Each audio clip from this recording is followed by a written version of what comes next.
एक गांव में एक बुढ़िया रहती थी। वह बहुत व्रत पूजन करती थी। उसकी आयु पूरी होने पर उसे यमदूत लेने आए और वो उनके साथ चलने लगी। रास्ते में चलते चलते एक गहरी नदी आई तो यमदूत ने उससे पूछा कि माता, तुमने गोदान किया है या नहीं। बुढ़िया ने उसी समय पूरी श्रद्धा से गाय का ध्यान किया तो गाय उसके समक्ष आ गई। फिर बुढ़िया उस गाय की पूंछ पकड़कर नदी आसानी से पार कर गई। कुछ देर बाद उसके रास्ते में काले कुत्ते आ गए। तब यमदूत ने कहा कि कुत्तों को खाना दिया था या नहीं। बुढ़िया ने फिर कुत्तों का ध्यान किया तो वे रास्ते से चले गए। बुढ़िया फिर से आगे बढ़ने लगी तब उसके रास्ते में कोया आ गए और उन्होंने उसके सिर में चोंच मारनी शुरू कर दी तो यमदूत बोले कि किसी ब्राह्मण की बेटी के सिर में तेल लगाया था या नहीं। बुढ़िया ने फिर ब्राह्मण की बेटी का ध्यान किया तो कोए वापस चले गए। कुछ आगे बढ़ने पर बुढ़िया के पैर में कांटे चुभने शुरू हो गए। यमदूत बोले कि खड़ाऊ का दान किया है या नहीं। बुढ़िया ने उनका ध्यान किया तो खड़ाऊ उसके पैरों में आ गई। बुढ़िया फिर आगे बढ़ी तो फिर चित्रगुप्त जी ने यमराज से कहा कि आप यहाँ किसे लेकर आए हो। तब यमराज जी बोले कि बुढ़िया ने दान पुण्य तो बहुत किए हैं, लेकिन उन्होंने अपने जीवन में धर्मराज जी के लिए कुछ नहीं किया, इसलिए आगे के द्वार इसके लिए बंद हैं।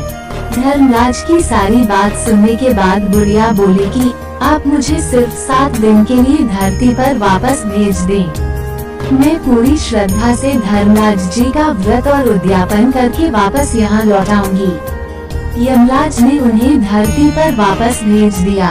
बुढ़िया अपने गांव आ गई और गांव वालों ने उसे भूतनी समझकर अपने घर के दरवाजे बंद कर दिए। वो जब अपने घर गई तो उसके बहू बेटे ने भी डर के मारे दरवाजे बंद कर दिए। बुढ़िया ने कहा कि मैं भूतनी नहीं हूँ, मैं तो धर्मराज जी की आज्ञा से सिर्फ 7 दिन के लिए धरती पर वापस आई हूँ। इन 7 दिनों में मैं धर्मराज जी का व्रत और उद्यापन करूँगी, जिससे मेरे लिए परलोक के रास्ते खुल जाएंगे। बुढ़िया की बातें सुनकर बहू बेटे उसके लिए पूजा की सामग्री ले आए। लेकिन जब बुढ़िया कहानी कहती है तब वो मुकारा नहीं भरत, जिससे बुढ़िया बाद में अपनी पड़ोसन को कहानी सुनाती है और वो मुकारा भरती है। इस तरह से 7 दिन धर्मराज की विधि विधान व्रत पूजा और उद्यापन करने के बाद धर्मराज जी बुढ़िया को लेने के लिए विमान भेजते हैं।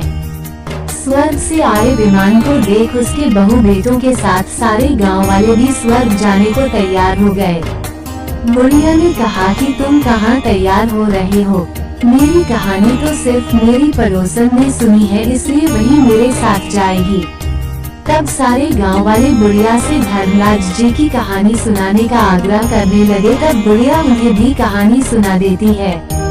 कहानी सुनने के बाद गांव के सभी लोग विमान में बैठकर स्वर्ग जाते हैं तो धर्मराज जी कहते हैं, मैंने तो विमान केवल बुढ़िया को लाने के लिए भेजा था।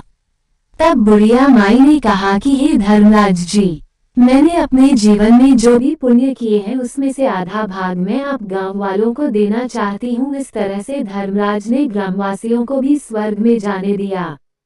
हे धर्मराज महाराज, जैसे आपने बुढ़िया और उसके गांव के सभी लोगों को स्वर्ग में जगह दी, उसी तरह से हमें भी देना। साथ ही कहानी सुनकर हुंकारा भरने वालों को भी और कहानी कहने वाले को भी परलोक में जगह देना।